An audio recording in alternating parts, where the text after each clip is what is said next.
రాళ్ళ రవికుమార్ గారు, రత్నం రజనీకాంత్, కోరిపాటి ప్రసాద్ గారు, చిందాడి రామకృష్ణ, బండారు నాగేశ్వరరావు, మల్లా ప్రతాప్, బండారు కృష్ణ, కాపుల శ్రీను, క్రాంతి, అలజల శ్రీను, కొప్పుల శ్రీను,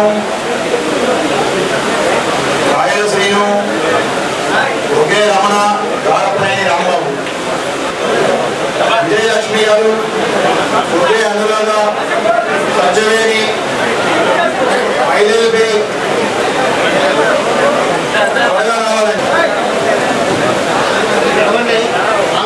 రాజేంద్ర జడ్పీడీసీ పుష్పలత గారు, ఎంపీటీ గారు కూడా రావాల్సిన కోరుతున్నారు.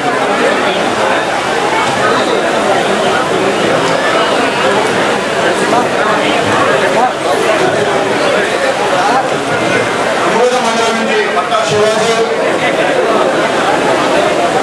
పాయా వెంకటేశ్వర్లు, మట్టా శేఖర్ బాబు, ఆర్సీ కలాయ్,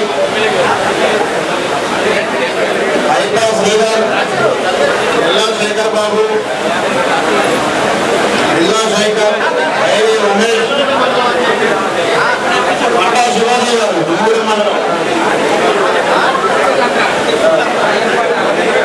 ఐవి ఉమేష్, సీతారాముడు, ఐపా అనసూయ, నాగుల ఆదిలక్ష్మి, లంకపల్లి లక్ష్మి, లంకపల్లి వెంకటేశ్వరి, సూర్యలంక ఆదిలక్ష్మి, అలకాల మన్నమ్మ, తెల్లం శేఖర్, వసంతరావు, కంటి లక్ష్మి, కృష్ణారావు గారు.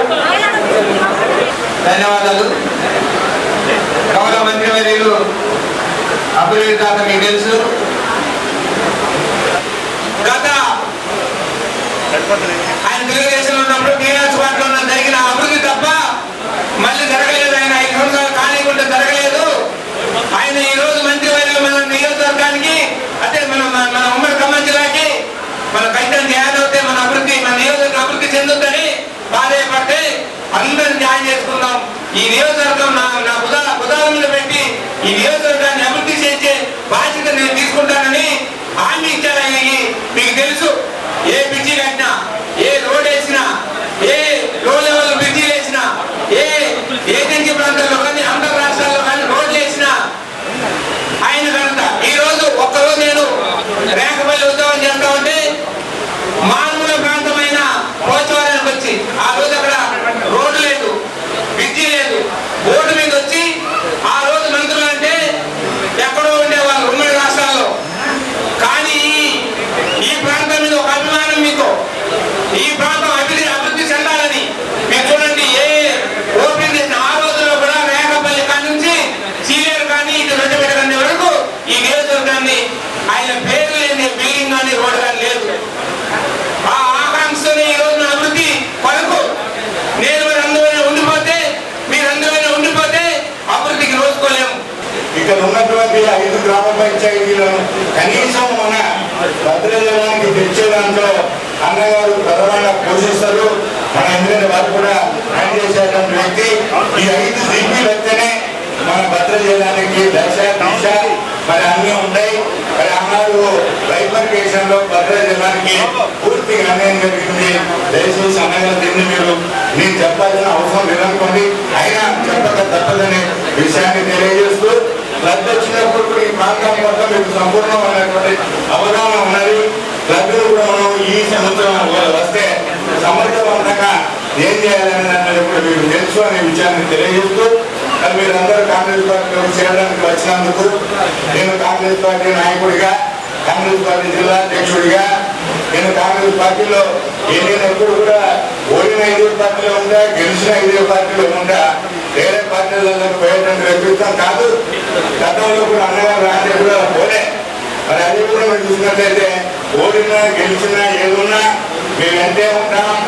దాని తర్వాత తాలిపేరు బ్యారేజీ నిర్మాణం జరిగింది, కానీ నేను మంత్రి అయ్యే రోజుకి కాలువలు లేదు. ఆ కాలువలు పూర్తి చేసుకుంటూ సీతబాబు మీద ఆక్విడిక్ట్ కట్టి దుమ్మగూడెం దాకా నీళ్లు తీసుకొచ్చాం. వాటికి మళ్ళీ తాలిపేరు ప్రాజెక్టు పూర్తి చేసుకోగలిగాం. ఇంకా తొమ్మిగూడు మండలంలో ప్రకటపల్లి ఎత్తిపోతల పథకం పెడితే ఇంకొక 30,000 ఎకరాలు వస్తుందని చెప్పి ఎమ్మెల్యే గారు, ఏడీ గారు, ఆ ప్రాంత రైతులందరూ కూడా ప్రభుత్వం మీద ప్రెషర్ ఉంది. తప్పకుండా నిన్న కూడా ముఖ్యమంత్రి గారి సమావేశంలో నేను చెప్పాను. అప్పుడు భద్రాద్రి పైన ఉన్నటువంటి వాజేడు, వెంకటాపురం, చర్ల, తుమ్మగూడెంతో పాటు ఇక్కడ దాకా మనకి సాగునీరు వచ్చే అవకాశం ఉంది. భద్రాద్రి భవిష్యత్తులో పచ్చగా మళ్ళీ పాత అడవులు ఏ రకంగా ఉన్నాయో మళ్ళీ పామాయిల్ తోట ఆ రకంగా భద్రాద్రి నియోజకవర్గంలో మీ అందరి చేడు పచ్చగా ఉండాలనేది నా కోరిక. అదేవిధంగా గతంలో చాలా ప్రయత్నం చేశాం. ఈ 5 పంచాయతీలు మనం ఉన్న ఇక్కడ ఫంక్షన్ హాల్తో సహా వీటిని తెలంగాణ ప్రభుత్వం తీసుకుంటే తప్ప భద్రాచలం అభివృద్ధికి అవకాశాలు తక్కువ. అందుకని నేను మొన్న మేనిఫెస్టోలో కూడా ముఖ్యమంత్రి గారికి చెప్పి ఈ 5 పంచాయతీలు రేపు ఆంధ్రాలో ఏ ప్రభుత్వం వచ్చినా ఆమెను ఒప్పించి తప్పకుండా ఈ 5 గ్రామ పంచాయతీలు మనం తీసుకుంటామని చెప్పి కూడా ఈ సందర్భంగా కాబట్టి భద్రాచలానికి మళ్ళీ పూర్వవైభవం రావాలన్నా ఆ భద్రాద్రి రాముడు అయోధ్య, దక్షిణ అయోధ్యగా పిలువబడేటటువంటి మనం ఇంకా బ్రహ్మాండంగా ఈ పట్టణం అభివృద్ధి జరగాలంటే ఈ పెద్ద ప్రాంతమైనటువంటి 5 పంచాయతీలు మనకి ఎదిగి రావాలి. మొన్న ఈ రోడ్డు నేను వచ్చినప్పుడు దుమ్మగూడ వెళ్ళేటప్పుడు రోడ్డు బాగలేకపోతే ఎమ్మెల్యే గారు చెప్పారు, సార్ ఇది ఆంధ్ర రోడ్డు ఎట్లా అయిపోయిందంటే ఆంధ్ర అధికారులతో మాట్లాడి అమ్మటే రిపేర్ చేయమని చెప్పారు.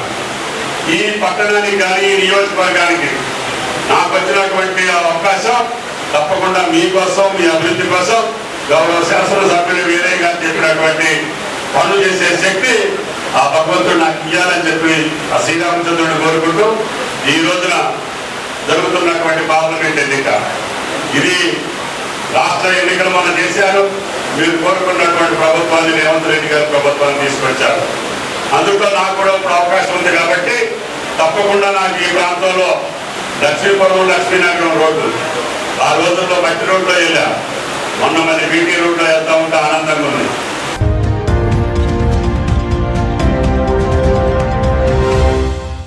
ప్రియమైన 8TV ప్రేక్షకులారా, 8TV తాజా వార్తల నోటిఫికేషన్ మీ దరికి ఎప్పటికప్పుడు చేరాలంటే ఇప్పుడే 8TVని సబ్స్క్రైబ్ చేయండి.